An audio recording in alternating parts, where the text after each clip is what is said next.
Happy Monday, everybody, and welcome to What Moves You.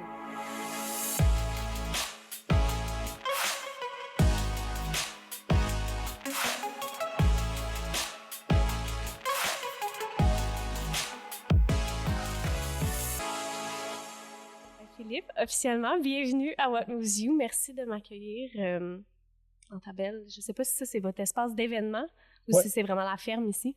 Je fais partie de la ferme. C'est espace multifonctionnel événement, exact. OK, cool.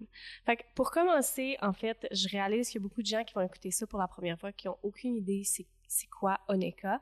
Mais je trouve ça super fascinant avant de vraiment rentrer dans l'histoire de la compagnie, comment ça a commencé. Je serais curieuse d'en entendre un peu plus sur toi. Ta vie à l'avant, as-tu toujours été dans la campagne, la vie plus naturelle? Parle-moi un peu de ça. Ouais, ben en fait, moi, ici on est à Fredericksburg. Moi, je viens de Dunham, fait que c'est un village voisin. Mm-hmm. La ferme juste à côté ici, c'est une ferme qui était dans la famille depuis 82. Fait que j'ai vraiment beaucoup passé de temps ici, travailler. Mes parents sont pomiculteurs, donc j'ai grandi sur un verger, fait que j'ai beaucoup travaillé à la ferme. Et énorme privilège, puis c'est cool parce que je suis revenu ici, tu sais, vraiment d'inspiration. Ah, c'est le fun, ça. Ça me tentait, là, tu sais, fait que on a eu le privilège de racheter une des fermes qui était dans la famille depuis peu de temps, mais donc voici, on est ici aujourd'hui sur une ferme qui appartenait à la famille avec d'autres associés dans le passé, mais donc en 2013, c'est ici où on a acheté. Énorme privilège, puis extrêmement reconnaissant. Oui, mais j'imagine, c'est tellement beau. On s'en venait en auto tantôt, puis on regardait tous les arbres, on avait « wow », genre quelle bulle de paix. On dirait que, je pense à le premier commentaire que j'ai fait en sortant de l'auto, c'est tellement en silence, c'est magnifique. Fait que de là, on sait que tu as grandi un peu ici ou proche. Comment ça s'est développé, Oneka, finalement? À la base, ça a parti où? L'idée est venue de où? La business comme telle, c'est accidentel dans le sens que c'est super important de dire que c'était ici, ma femme et moi, on a fondé en 2008. Fait que c'était notre projet. Et on n'avait pas précisément une business en tête, c'était plutôt une idée générale. On voulait avoir une business, on sentait l'appel de l'entrepreneuriat. Nos deux familles, c'est des familles d'entrepreneurs, fait que c'est naturel pour nous, c'est comme, on connaît pas vraiment autre chose. Oui. On aime ça. Et on était appelés à soit adapter une business familiale ou partir quelque chose, mais avec l'intention d'avoir un impact positif sur la santé des gens puis l'environnement. Oui. C'est super large, hein? Il y a 5 millions, 20 millions de façons de faire ça. Oui. Puis on a rencontré un chimiste qui nous a mis sur le chemin, mais on n'avait aucune connaissance, vraiment, pas vraiment une compréhension du marché non plus. Mm-hmm. Vraiment pas du tout. Donc, quand je dis que c'est accidentel, c'est que ça aurait pu être d'autres choses qui répondent à santé, environnement. Donc, on a comme découvert une passion pour les soins corporels, puis éventuellement réaliser le lien possible avec les plantes de la ferme. Ça fait 16 ans qu'on est vraiment drivé par la passion pour la découverte, puis le progrès ou beaucoup évidemment d'échecs ou d'erreurs, mais toujours drivé par je pense que le grand privilège c'est de le faire ensemble, c'est moi, de faire ça ensemble, puis d'être les deux passionnés.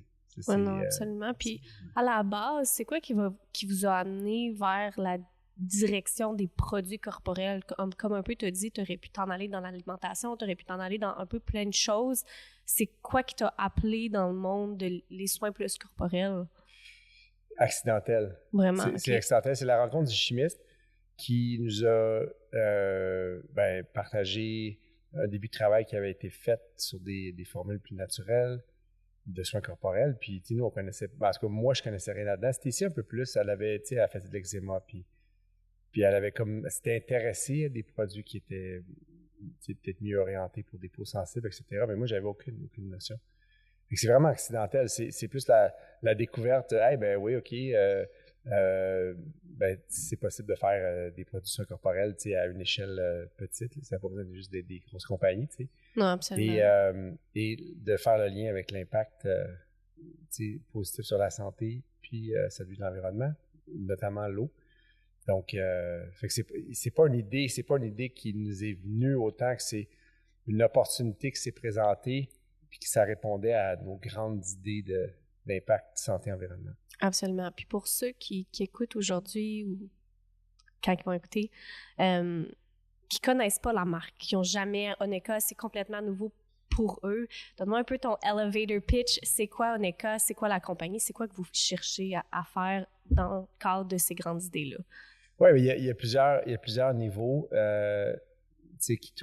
auxquels on touche, mais les principales, c'est, dans le fond, on fait des produits de soins corporels à base de plantes qui sont cultivées en partie ici à la ferme. Et l'élément le plus distinctif, c'est les arômes. Donc, c'est des arômes qui sont issus d'huile essentielle exclusivement. Donc, il n'y a aucune arôme synthétique chez Oneka.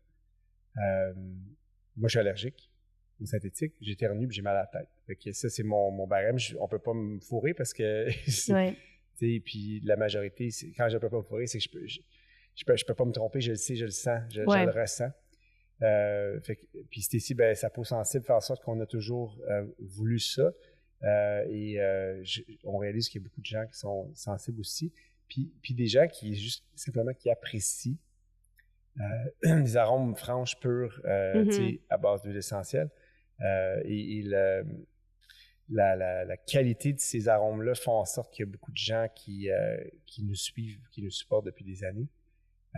Donc, c'est vraiment l'élément le plus distinctif au niveau de l'expérience, les arômes. C'est sûr qu'après, on peut aller plus loin, on peut parler d'environnement, de compensation de plastique, compensation carbone, les programmes de remplissage qu'on offre dans des centaines de magasins, où est-ce que les gens peuvent aller remplir leurs bouteilles, qui réduisent le plastique, tu sais. Mais à la base, l'essence, c'est les arômes, c'est l'expérience, c'est les plantes. Non, puis c'est super apprécié. C'est pas un sujet encore que j'ai abordé avec d'autres invités sur le podcast, mais moi, c'est quelque chose qui m'intéresse beaucoup. Puis je sais pas, probablement pas la meilleure personne que pour poser la question, mais peut-être que tu y as touché un peu. Si tu n'y as pas touché, on va sauter à travers. Mais il y a beaucoup de recherches qui sortent sur l'impact de justement les arômes synthétiques, tout ça sur ton système... en français, ton endocrine system, toutes tes hormones.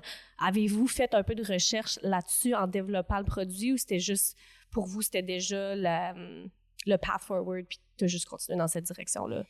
Oui, en fait, on n'a pas fait de recherche. Quand je n'ai pas fait de recherche, on n'a pas dédié des moments très focusés sur la recherche autant qu'on est au courant de ces choses-là. Mais pour nous, c'est vraiment comme viscéral et fondamental, tu sais. Moi, je suis allergique, j'éternue, j'ai mal à la tête. Fait que ma recherche, ça finit là. Puis je réalise qu'il y a plein de monde qui sont comme ça aussi. Puis même des gens, des fois, qui pensent qu'ils sont allergiques aux arômes, mais en réalité, c'est pas aux essentiels, ils sont allergiques aux synthétiques. Fait que ça, c'est vraiment cool de comprendre ça. Puis tu sais, nous, ce qui est important, c'est que les gens associent que Oneka, c'est l'huile essentielle. Puis on le dit beaucoup, mais qu'ils peuvent se faire confiance que, regarde, peu importe. Puis on a une gamme complète de non-parfumés pour les gens qui sont réellement allergiques ou sensibles ou peu importe. Mais c'est l'association qu'on veut que les gens aient, botanique, l'huile essentielle, Oneka, il n'y a pas de synthétique. Puis c'est quand même assez rare dans le marché. Je te confirme, moi, là, les gens qui écoutent savent un peu plus de mon parcours, mais moi, c'est quelque chose que je tiens vraiment à cœur parce que j'en remarque. Ma maladie tourne un peu des symptômes auto-immunes un peu, puis tu sais, là, il y a plein d'affaires qui vont là-dedans, la santé, tu sais, qu'est-ce que tu manges, mais autant, qu'est-ce que tu manges, comment tu bouges ton corps, comment tu gères ton stress, mais aussi ce que tu mets sur ton corps, puis je vais te dire que honnêtement, j'ai cherché far and wide pour qu'est-ce que vous offrez. Puis en plus, c'est pas un promo que je fais, mais en même temps, je tiens à dire que c'est les seuls que j'ai essayés qui répondent à tous ces critères-là, mais qui fonctionnent pour de vrai. Puis ça, c'est vraiment cool. Puis, tu sais, chapeau, hein, d'avoir pris le temps de développer ça, puis de pas avoir... passer par des options peut-être plus faciles pour vous rendre à votre objectif. Fait que si on se recule un peu au début, là, vous avez votre idée, vous avez rencontré le chimiste. Ça a été quoi les prochaines étapes dans le développement de l'entreprise? Oui, bien, les premières années étaient très exploratoires, essais-erreurs. On avait commencé avec 3 gammes. On avait une gamme pour chien, une gamme pour salon de coiffeur, puis une gamme pour, mettons, magasin naturel. Puis pour finalement se rendre compte que celui qui avait vraiment du potentiel à ce moment-là, c'est 2008. Hein, c'est pas si nouveau. Longtemps, mais c'est pas non plus il y a 2 ans. Fait que on a décidé, surtout le fait qu'avec des ressources très limitées, on a décidé de focuser sur les magasins d'aliments naturels. Et donc, c'est ça. Fait que, bon, après ça, développement, essai-erreur. On cogne aux portes, on continue. Puis après ça, bon, 3, 4, 5 ans, 6 ans, à un moment donné, il y a comme un petit momentum qui s'établit. Puis je reviens sur la passion, mais c'est ce qui nous a transportés, parce qu'on n'a pas été très efficace. En fait, on n'avait pas de plan d'affaires. Je le regrette pas, mais c'est sûr que ça a un impact sur ta stratégie, sur ton focus. On a fait des erreurs qui n'étaient pas nécessairement nécessaires. C'est un peu notre façon à nous à apprendre, mais donc je le dis parce que c'est pas nécessairement un conseil que je donne aux gens de ne pas avoir de plan d'affaires. Chacun le fait à sa façon, mais donc démarrage lent. On a travaillé les deux jobs pendant 5 ans. C'est que ce qui nous a acheté le temps d'apprendre puis de développer et tout. Donc, ça fait un petit recap. En tout cas, oui, mais non, mais c'est important de le partager parce que souvent, on voit le produit final, on voit la version un peu développée d'une idée, d'un projet, d'une entreprise, peu importe. Mais c'est important de savoir que c'est pas juste arrivé de même, right? Qu'il y a eu des hauts, des bas, il y a eu des saisons plus tranquilles. Ça a été quoi le plus gros lesson learned? Je suis sûre qu'il y en a eu plusieurs, mais si tu étais à recommencer aujourd'hui, y a-tu des choses que maintenant que tu sais que tu changerais? Ou pas que tu changerais, mais que tu ferais d'une autre façon? Mais là, pour moi, cette question-là amène notre dynamique à nous, c'est-à-dire que on est en couple, donc on a chacun nos forces, nos faiblesses. Stécie est extrêmement intuitive, puis elle a comme un flair, un nez pour reconnaître les bonnes personnes avec qui travailler, les personnes avec qui ne pas travailler, etc. Puis tu sais, dans mes erreurs à moi, ça a été de ne pas l'écouter dans ses intuitions, puis ça fait des fois j'ai notamment une expérience en tête parce que ça a coûté cher, puis ça a été beaucoup d'énergie, puis de niaisage, on aurait tout simplement dû éviter en ne pas allant vers cette opportunité. Mais tu sais, des erreurs, je pense que ce que je suis extrêmement fier aujourd'hui, c'est qu'on a quand même fait des erreurs, puis on a appris de celles-ci. Donc, je pense que le sens de ta question, c'est qu'est-ce qui nous a changé ou formé le plus, mais je dirais, on a eu beaucoup d'apprentissage sur les années, mais tu sais, il n'y a pas des choses qu'on regrette. Je pense que si on faisait une erreur une deuxième fois, on pourrait regretter, mais en tout cas, à date, on a fait plusieurs erreurs, mais quand même différentes. Quand même, puis aujourd'hui, on regarde ça comme étant un processus super enrichissant. Ah, j'en doute pas. Puis je me fais souvent poser, parce qu'on invite quand même quelques entrepreneurs depuis que j'ai commencé, puis j'ai souvent la question, il faut toujours que tu leur demandes comment ils gèrent leur horaire. Tu sais, il y a la vie familiale qui va jouer là-dedans. Tu as mentionné que pendant plusieurs années, vous avez un peu jugglé plein de jobs en même temps pour que ça vive, ce projet-là. So, what's the secret? Oui, mais tu sais, pour nous, on aime beaucoup ce qu'on fait. Fait qu'il n'y a pas vraiment la notion de je travaille là et là je travaille pas. C'est vraiment, je pense que le mot qui décrit vraiment la gestion, c'est l'intégration.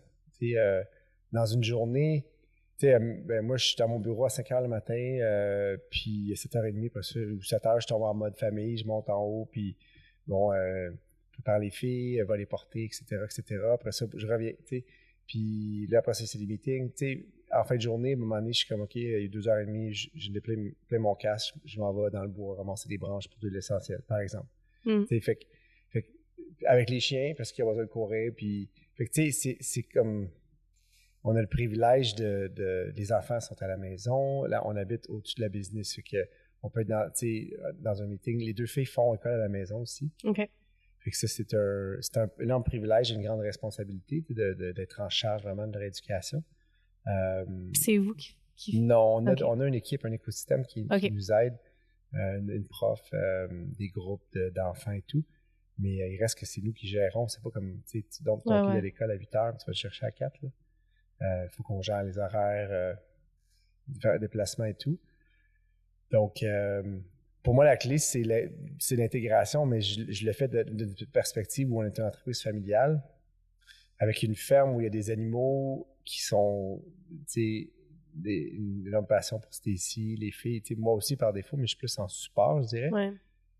Donc, tout ça est intégré de façon imparfaite et on essaie de mettre une certaine structure pour être efficace dans nos journées, mais en même temps, il y a quand même place à l'organique puis le spontané. Là. Non, absolument. Puis pour mettre un peu juste en contexte l'ampleur de ça, les produits sont faits ici, ben je dis ici à la ferme, pas ici là où on est assis, là, mais à la ferme où il y a d'autres endroits aussi. Vous avez-vous une boutique aussi? Oui, il y en a une boutique au village. Fait que la fabrication, la façon que ça fonctionne, c'est qu'ici à la ferme, on fait de l'extraction de plantes. Fait que soit des macérations avec plantes sèches ou de la distillation de l'essentiel avec plantes fraîches. Donc, ça, c'est ce qui se fait ici. On fabrique, donc, ces matières premières-là se retrouvent dans tous les produits, incluant ceux qu'on fabrique ici, mais il y a beaucoup de produits fabriqués à l'extérieur, à Cowansville. Mais c'est nous qui fournissons les matières premières, les extraits de plantes puis les huiles essentielles. On achète aussi des huiles, mais les huiles essentielles passent tous par ici parce qu'on a des processus vraiment rigoureux de contrôle qualité. On fabrique des produits ici comme les huiles visage, le traitement pour cheveux. Tu sais, c'est des produits à plus petit volume. Le traitement pour cheveux est issu de vinaigre de cidre qui vient d'ici. Fait que c'est sûr c'est comme très pertinent ou, disons, fluide qui soit fait ici. Donc, on a quelques produits qui sont faits ici, mais la majorité avec des gros volumes. Tu sais, du shampoing, c'est surtout de l'eau. Fait que c'est des volumes, des formats qui débordent un peu les capacités ici. Absolument. Puis là, je voulais un peu donner un intro avant de rentrer dans les gros détails. Mais une partie de l'entreprise qu'on n'a pas encore parlé, c'est la partie environnementale. Fait que, qu'est-ce qui est différent chez Oneka qui n'est pas fait chez les autres? T'sais, qu'est-ce que vous amenez de ce côté-là que les gens devraient savoir, finalement? Depuis le jour 1, on fait du vrac. Fait que, quand on fait du vrac, c'est que nous offrons des solutions de vrac, c'est-à-dire que le consommateur peut aller remplir ses bouteilles dans pratiquement 350 points de vente en Amérique du Nord. Fait que ça, c'est le fun pour la réduction du plastique. C'est aussi une économie de coût. Dans le fond, tu sais, quand tu réutilises ta bouteille, tu ne rachètes pas une bouteille à chaque fois. Puis tu sauves le poids de plastique de cette bouteille-là. Donc, puis tu sais, une bouteille peut avoir une longue vie. Tu sais, il y a des gens qui remplissent la même bouteille pendant 2 ans. Fait que ça veut dire que tu vas peut-être sauver 15 bouteilles, tu sais. Ouais. Donc ça, c'est génial. Et là, j'ai pas les derniers chiffres, mais il me semble que dernièrement, on était à 1 million de bouteilles non utilisées. Puis ça, c'est des estimés quand même conservateurs. Mais depuis qu'on compte, là, qui est 2017, en lien avec le plastique, on a un programme. On participe en fait à un programme de compensation qui est offert par Plastic Bank. Ça, c'est notre partenaire. C'est une compagnie de Vancouver. Cette compagnie-là installe ils appellent ça des branches là, de collecte de plastique dans des pays côtiers pauvres, Haïti, Bali, Égypte. Donc, souvent, c'est des pays qui n'ont pas vraiment de système de recyclage ou même de collecte d'ordures. Là, fait que il y a des ordures partout. Donc, le plastique se retrouve dans l'océan, ultimement, avec les pluies, etc. Fait que Plastic Bank installe des stations de collecte de plastique où les locaux qui sont pauvres sont payés pour ramasser le plastique. Donc, ça leur permet à eux d'élever leur standard de vie, d'éduquer leurs enfants. Il y a vraiment beaucoup d'avantages sociaux et ultimement retirer du plastique qui se serait retrouvé dans l'océan. Donc, ça, à chaque année, en fait, notre engagement, c'est que depuis 2018, on compense 2 fois notre consommation réelle.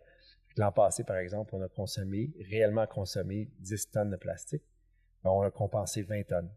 Wow. Donc, compenser, ça veut dire qu'on a payé pour que 20 tonnes de plastique soient récoltées et ultimement éviter de finir dans l'océan via notre partenaire Plastic Bank.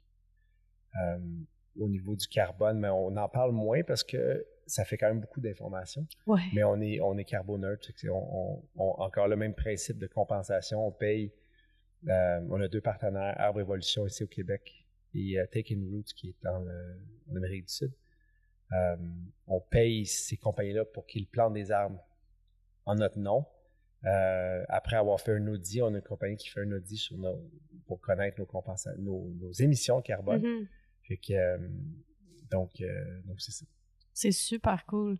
Puis ces gens-là, parce que je pense que tout le monde te dit en tant que conseil de business, fais du networking, mais ces gens-là, ces compagnies-là, vous les avez connus où? C'est à force de connaître des gens qui vous ont mis en contact avec eux ou le développement de ces partenariats-là, ça s'est fait comment? Plastic Bank, j'avais assisté à une conférence de David Katz, le fondateur, en 2014-2015, j'oublie. Puis j'avais vraiment été inspiré par son message. Puis on est devenus amis. En tout cas, je suis allé le voir, on s'est parlé. Puis quand j'allais à Vancouver, je l'appelais. Puis ça, c'est avant de travailler avec eux. Finalement, on a comme fait le saut. On a dit, pas fait le saut, genre j'ai été surpris, mais on a fait le saut. Ouais. On a jumpé avec eux en 2018 ou 2019 peut-être, en tout cas, j'oublie, mais donc comme ça, les autres, c'est dans des conférences, on a entendu parler d'eux ou rencontrés au niveau de la compensation pour le carbone. Donc, oui, c'est sûr que on se déplace, on fait des salons, des foires commerciales et on va aussi pour s'inspirer sans avoir des kiosques nécessairement.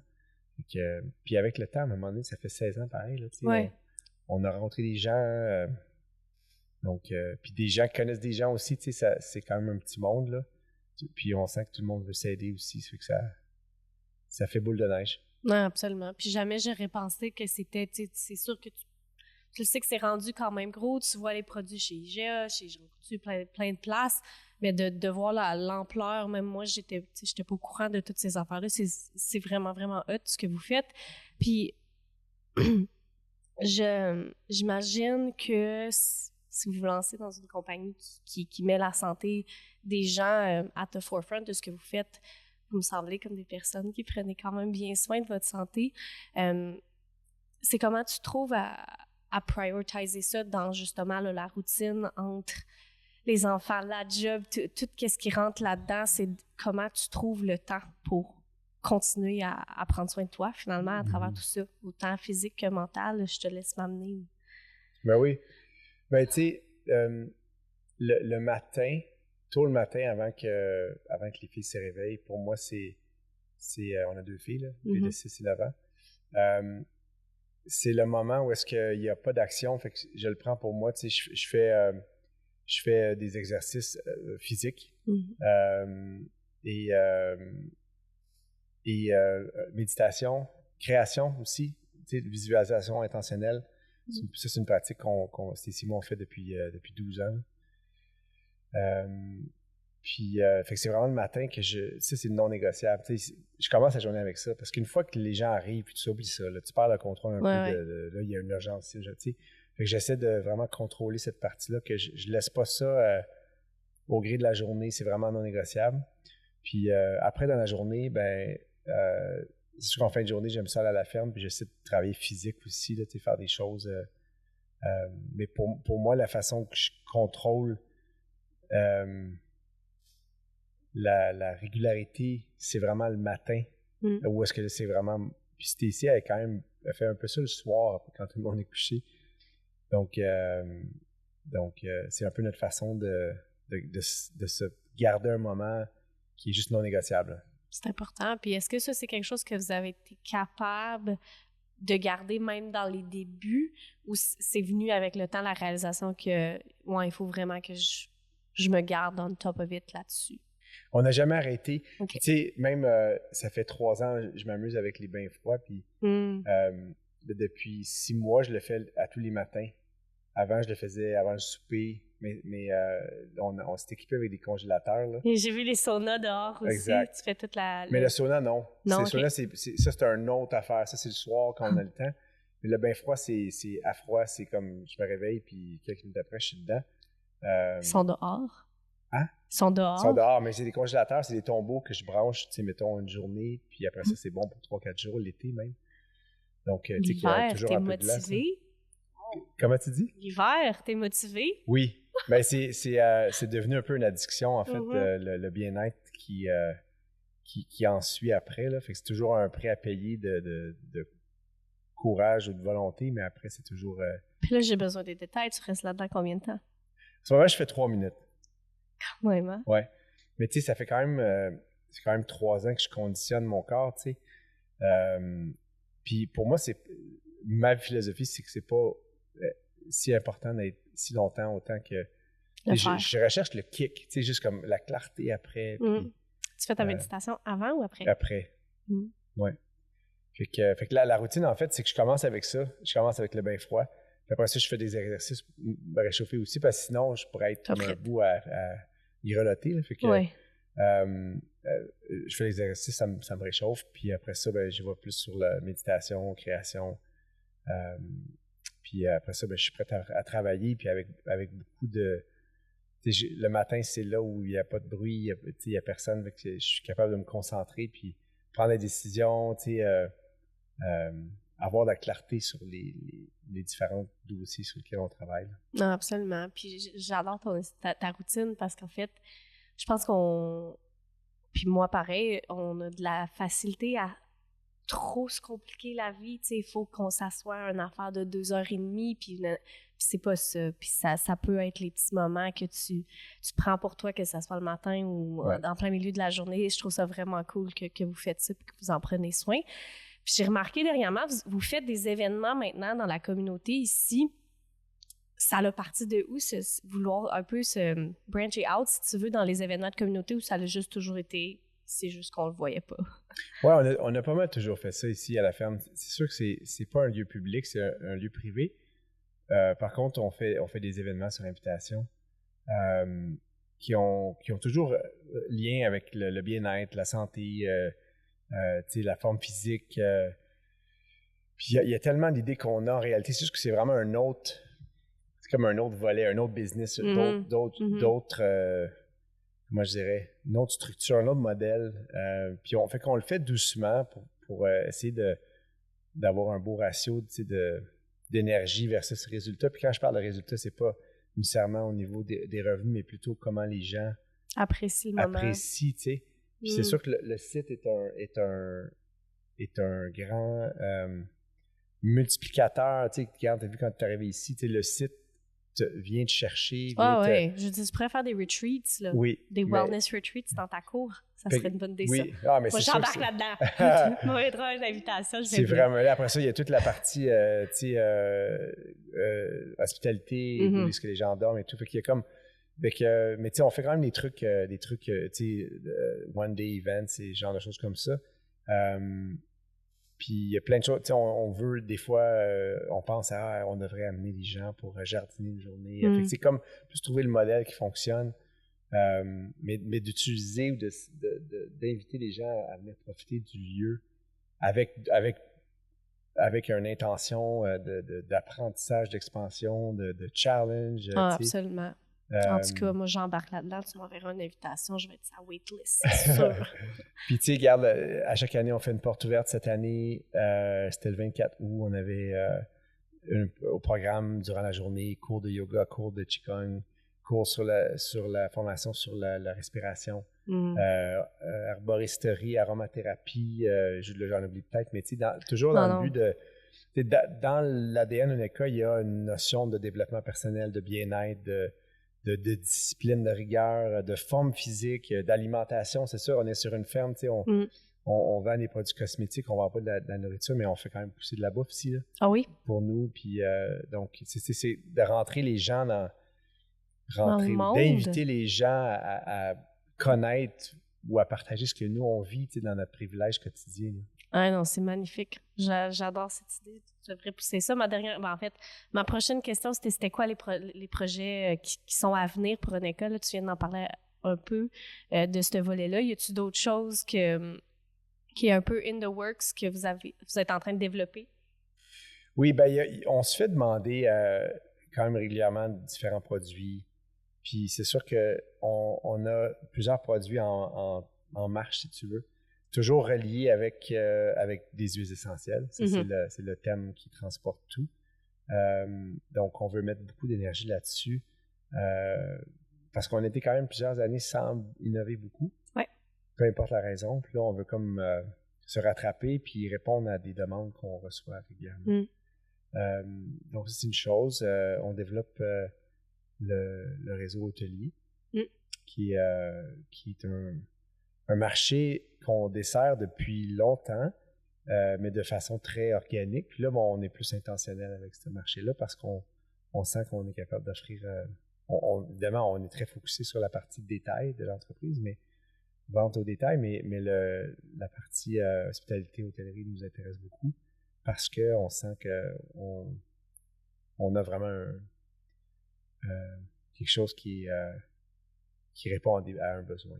Oui, absolument. Je veux dire, il y a les gens qui voyagent, qui auraient besoin justement de ces options-là, puis c'est pas disponible. Avez-vous pensé à faire des produits ménagers aussi? Oui. Oui. Pourquoi tu demandes? Pourquoi je demande? Parce que ça, c'en est un autre exemple de les produits que j'ai cherchés partout pour avoir. Puis il y en a, là, ça existe, il y a des compagnies qui les font. Mais ils viennent des États-Unis ou d'ailleurs. Puis c'est le fun. Je pense qu'il y a un élément aussi qu'on n'a pas touché, mais c'est le fun de savoir que tout ça se fait ici au Québec.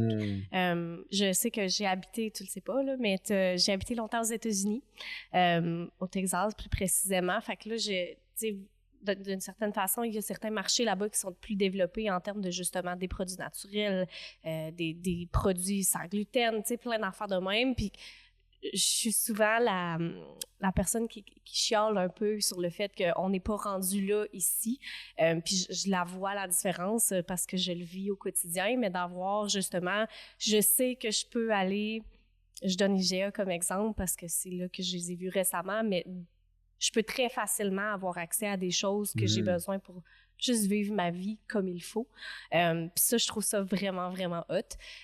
Puis l'endroit, I guess, où que j'ai pas encore trouvé ce point-là, c'est les produits ménagers. Puis voilà. Fait que mon petit rant du moment, mais je trouve ça vraiment cool que c'est accessible pour les gens d'ici, que t'es pas obligé de faire payer des frais de douane, puis tu sais pas vraiment de où ça vient. Puis il y a aussi l'aspect élément de supporter des plus petites entreprises. Je trouve ça vraiment super fantastique. J'ai un peu une dernière question pour aller fermer ça. On l'a vu un peu à travers l'épisode, mais j'aime toujours la souligner parce que c'est le titre du podcast.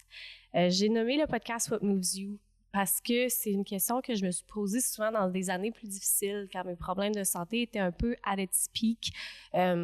De revenir un peu à la base de la chose, c'est quoi les petites choses qui me mouvent à chaque jour? Est-ce que c'est de regarder le lever de soleil? Est-ce que c'est danser, tu sais, avec ma chanson préférée? Est-ce que c'est de me faire un beau repas? De revenir un peu aux petites choses qui nous font du bien puis qui nous donnent un peu le drive de se réveiller puis de continuer à chaque jour puis d'évoluer un petit peu plus. Fait que si j'avais à te demander, c'est quoi qui te move? Ça serait quoi la réponse? Petit ou grand? Laisse-toi aller. J'ai plein de choses à dire là-dessus, mais pour rester quand même assez concis. Ah, tu peux, on a en masse de temps, fait que tu peux y aller. Mais tu sais, à la base, j'ai des réponses, peut-être motivation professionnelle au niveau de la business. Tu sais, pourquoi avoir parti de Neka, pourquoi avoir eu la drive de persévérer avec tu sais, le temps que ça a pris, puis les embûches et tout. Ben, pour moi, ça, c'est clair que c'est deux choses. C'est la première, ayant grandi sur un verger de pommes, mes parents ont produit des pommes en masse. Donc, ils produisaient une commodité. Ils étaient à la merci des acheteurs. Donc, c'est un produit frais qui peut pas attendre sur le champ. Puis que, donc, il y avait j'ai ressenti un déséquilibre de pouvoir puis c'est sûr qu'ils auraient pu faire différemment, mais c'est comme ça qu'ils ont fait, puis je lève mon chapeau avec ce qu'ils ont fait. Mais j'ai ressenti une injustice puis des grandes frustrations de leur part face à leur modèle d'affaires, face à l'abus des acheteurs qui des fois payaient 9 mois après. Tu sais, c'est comme, ça n'a aucun sens. Puis je me suis dit, ben j'adore la terre, mais je répète pas ça, c'est sûr et certain.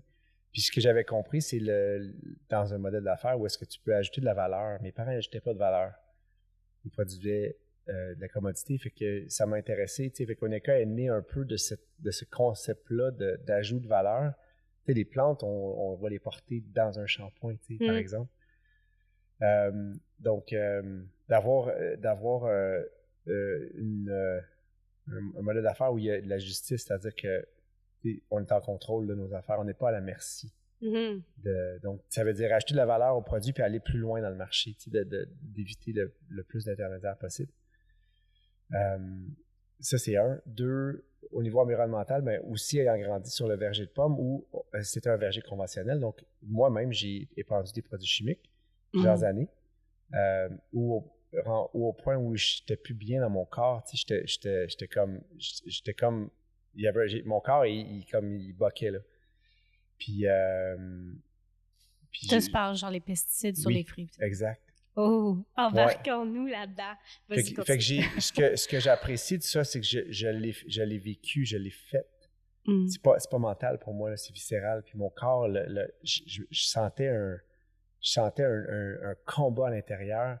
Puis ça m'a pris quand même du temps à me détacher de la colère, parce que j'en voulais un peu à mes parents, mais en même temps, c'était le modèle qu'eux, ils connaissaient. Puis mon père, il m'a fait un cadeau à un moment donné. Il m'a dit, Chris, t'as bien beau chialer, mais toi, tu vas faire quoi? T'sais? C'est quoi tu vas faire, toi, là? C'est bien beau, tu sais, mais toi, tu fais quoi? Fait que là, il m'a comme remis ça d'en face. Puis ça m'a vraiment travaillé. Je suis comme, oh, OK, ouais. C'est facile de chialer, là. Mais toi, tu fais quoi? Fait que c'est un peu ça qui a amené la recherche. Dans ces années-là où Stacy et moi, on est partis. Puis moi, je terminais une carrière de hockey professionnel. J'ai fait 5 ans. Puis on était en transition. Fait que ça a comme lancé cette recherche-là, puis ce désir de créer quelque chose. Je savais qu'à ce moment-là que je reprenais pas la ferme familiale telle qu'elle. Donc, c'est les deux. Donc, motivation de me servir d'entrepreneur avec une notion de justice, d'équité, puis de prise de contrôle de valeur ajoutée, et une notion environnementale, parce que c'est juste le gros bon sens, sans être parfait puis puriste à côté, juste équilibrer les choses. Puis j'ai comme aussi réalisé qu'à la base de beaucoup d'inégalités ou de déséquilibre, à la base de ça, c'est le capitalisme extractif. Le capitalisme est un véhicule extrêmement puissant, mais quand il est au service du profit uniquement, ben, il détruit, il siphonne pour son propre, il va enlever la santé des gens, il va enlever l'équilibre environnemental pour des buts de profit. Donc, je me suis aussi dit, ben, développons un modèle de capitaliste conscient, le profit est là, c'est pas ça, c'est pas une question d'être pauvre, puis ça prend l'abondance, ça prend le profit pour avoir l'énergie puis les ressources pour s'occuper du monde, s'occuper de soi-même. C'est quoi le but de décrisser ta santé après 10 ans? Occuper de toi, occuper des autres, occuper de ton équipe, occuper de ta communauté, mais ça prend du profit pour ça. Absolument. Mais de le faire versus une compagnie qui va extraire la santé du monde puis l'environnement, puis après ça, se péter les bretelles. Ah, on a donné 200 000 $ ou 2 millions à tel organisme. Comme même, tu as décalissé l'environnement, le monde, puis là, tu viens de péter les bretelles que tu es un bel acte de fait que je me dis à la base, soyons une entreprise qui apporte de la valeur, qui crée de la valeur réelle, environnementale, santé et tout. Puis on n'est pas parfait, là, mais à la base, c'est ça l'intention. Fait que, la question originale, qu'est-ce qui me drive? Mais ça me drive beaucoup de travailler sur un modèle qui apporte la valeur. Puis, tu sais, les grandes satisfactions, c'est de recevoir des courriels ou des partages, des témoignages de gens je ressens que non seulement on s'occupe de leurs cheveux, de leur peau, mais qu'ils ressentent un bien-être profond. Puis ça, c'est touchant. Ça, c'est ma paye, vraiment, là. Tu sais, comment, regarde, c'est vraiment un sens, ça donne vraiment un sens à ce qu'on fait. Puis, ben, aujourd'hui, avec deux filles, ben, c'était pas l'énergie du départ, on n'avait pas d'enfants au début. Mais tu sais, d'être un exemple d'apprentissage. Tu sais, là, on apprend la persévérance à nos filles, mais tu peux bien dire ce que tu veux, mais they watch who you are, they watch what you do. Fait que cet été, en étant dans un mode d'expansion personnelle continuelle, cet été, j'ai appris puis je suis pas encore bon, là, mais j'ai appris à faire du monocycle.